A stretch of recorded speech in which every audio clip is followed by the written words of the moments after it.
Buenos días, mi nombre es Andrea Carrullo y hoy hablaremos acerca de la argumentación, la lógica y el análisis de los argumentos y niveles de lenguaje. La argumentación es una práctica discursiva que tiene como propósito defender una postura o una opinión y disuadir al otro de la propia. Para ello emplea razonamientos lógicos, conscientes y demostrables. Los elementos de la argumentación son el objeto, la tesis, el cuerpo argumentativo y la conclusión. El objeto de la argumentación es el tema sobre el cual se argumenta. Puede ser, por ejemplo, la situación política actual, el tráfico de las ciudades o el incremento de la violencia urbana. La tesis, por su parte, es la idea fundamental en torno a la cual se reflexiona. Puede aparecer al principio o al final del texto.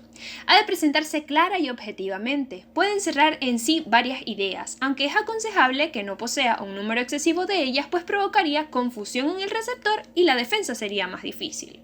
El cuerpo argumentativo despliega la idea o ideas que se pretenden demostrar desde dos perspectivas, una de defensa de ellas y otra de refutación contra previsibles objeciones. Consta, por lo tanto, de argumentos. Y por último tenemos que la conclusión. El autor en su demostración reflexiona sobre el tema desde todos los ángulos hasta llegar al objetivo deseado, que se ofrece como conclusión. Puede presentarse de varias formas. Afirmación de una tesis. El contenido que desarrolla el autor se presta en su final a abstraer de los datos o ejemplos aducidos una idea general, explicativa del problema o de los fenómenos que se traten, o con carácter sugeridor. Este es el tipo de conclusiones en donde se distinguen porque el escrito no llega a ser como definitivo su razonamiento o completar su información. El autor apunta a sugerencias para futuros trabajos, abriendo caminos hacia otras perspectivas antes de poner punto final a su propio texto. Material de los argumentos. Dependiendo de sus propiedades, el material de los argumentos es distinto.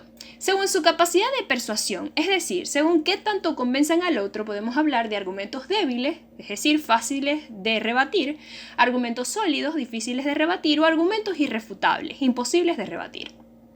Según su validez formal, esto es, según se adapten o no a un modelo de lógica riguroso, podemos diferenciar entre argumentos válidos e inválidos, y según su contenido, es decir, según el tipo de argumentos que proponen, podemos distinguir entre diversas tendencias enmarcadas en categorías de tipo social y cultural que puedan variar. Proposiciones categóricas. En lógica, una proposición categórica o declaración categórica es una proposición que afirma o niega que todos o algunos de los miembros de una categoría, el término sujeto, están incluidos en otro, el término predicado.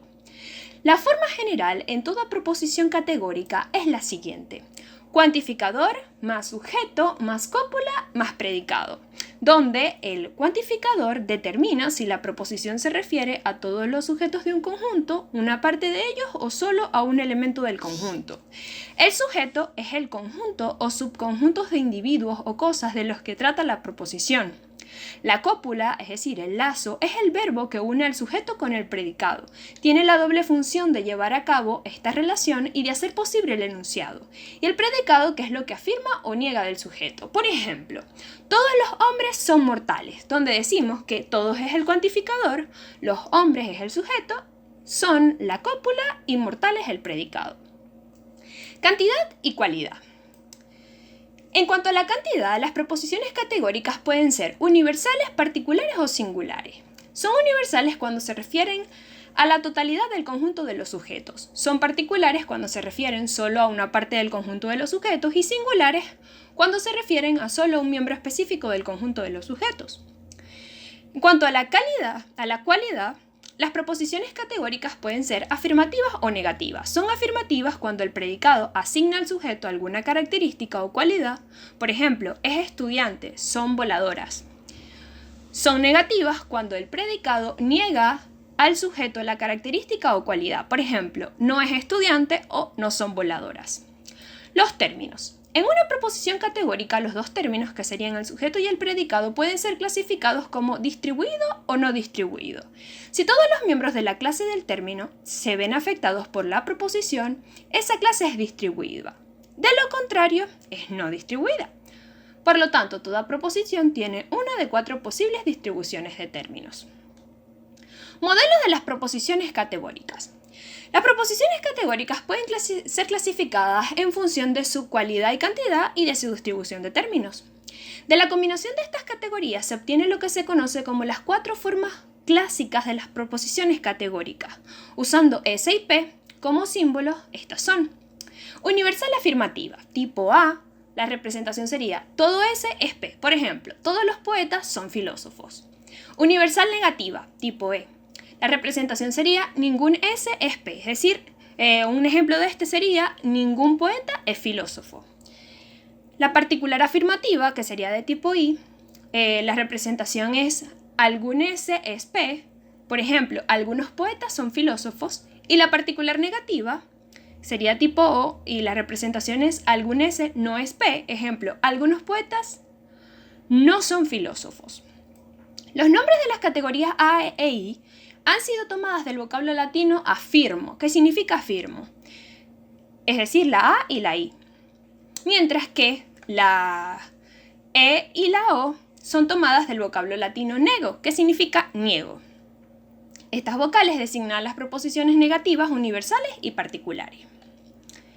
Diferencia entre lógica y argumentación. La lógica tiene como objeto el estudio de los distintos principios de demostración que permiten comprobar que un argumento pueda ser considerado como válido. Se puede decir entonces que ofrece prototipos argumentales, no una guía para saber qué proposiciones son verdaderas. En lógica no es relevante el contenido de las proposiciones, sino su forma, ya que se pueden modelar argumentos lógicamente válidos con proposiciones falsas.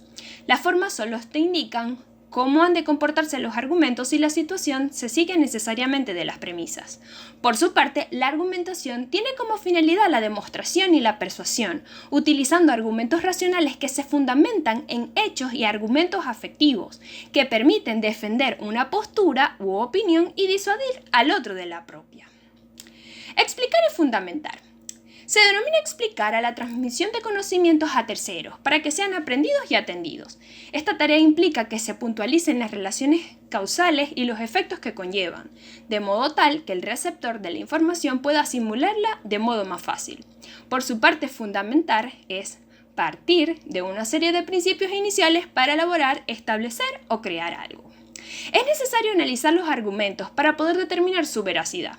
Para analizar una argumentación debemos identificar las argumentaciones presentes en el texto, tanto sus partes como su estructura, identificar las reglas y obligaciones vigentes en un determinado intercambio dialógico, buscar, formular y calcular argumentos opuestos, entre otros. La argumentación como uso del lenguaje. La teoría de la argumentación en la lengua propuesta por Anscombe y Ducrot constituye una de las aportaciones más importantes de la reciente pragmática lingüística. Esta teoría propugna que todo empleo lingüístico es argumentativo, es decir, hablamos para convencer y persuadir a los otros de algo. La argumentación es una dimensión que puede afectar a cualquier tipo de textos, colonial, jurídico, publicitario, administrativo, narrativo, entre otros. El hablante puede construir su mensaje con el objetivo de guiar al oyente hacia determinadas conclusiones y para ello utiliza mecanismos de todo tipo, fónico, sintáctico, semántico, incluso hay elementos especializados en manifestar esta orientación argumentativa. Usos del lenguaje en la vida cotidiana.